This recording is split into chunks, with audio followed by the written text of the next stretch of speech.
After a 3-day Europe visit, Prime Minister Narendra Modi now returns to the country. There, alighting from the aircraft. This live visuals on your screens right now.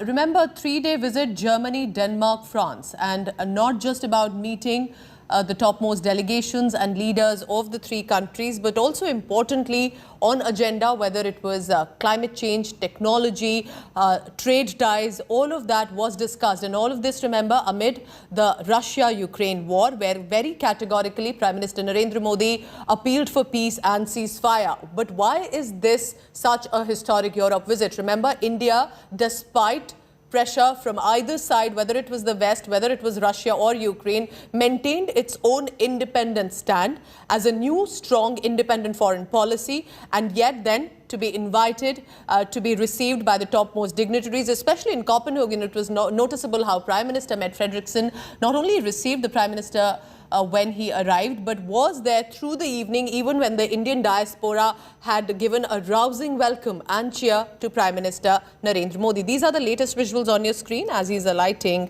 in the country.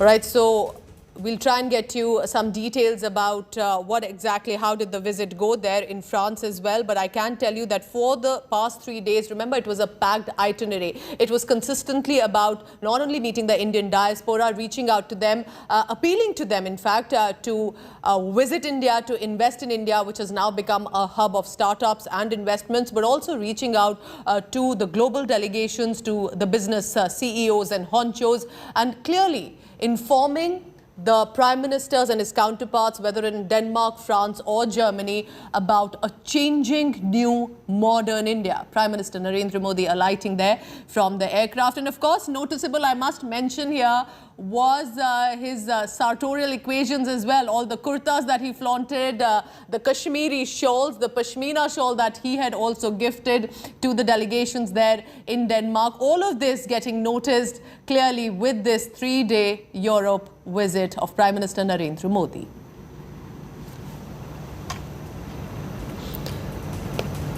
All of this, remember, with non-stop meetings of 3 nations, and clearly with the bilateral meetings with his counterparts, not only just from those countries, but Nordic nations as well, attending as the India-Nordic Summit. There clearly was focus on climate change, renewable energy, economic recovery, and importantly, of course, on top was the evolving global security scenario, considering in the backdrop of what we have seen has been going on in Ukraine for the past over 2 months. Apart from meeting, of course, the Prime Ministers in Germany, Denmark and France, it was also about meeting counterparts in Norway, Sweden, Iceland on the sidelines of that summit. Now, of course, we know that the Ministry of External Affairs that has been updating consistently of the meetings that have been taking place. It was clearly to deepen the engagement with the European nations with regard to economy, infrastructure, investment there for India, and importantly, to form a stronger bridge of a relationship between India and Europe nations. And it appears as he returns, doing the namastes and meeting, of course, the delegation as he arrives, senior officials from the government and from the Ministry of External Affairs. Clearly the highlight about the productive talks that have happened with all the counterparts of the Prime Minister. The bilateral meetings, we'll get more updates on that, but clearly a successful 3-day Europe visit to Germany, Denmark and France.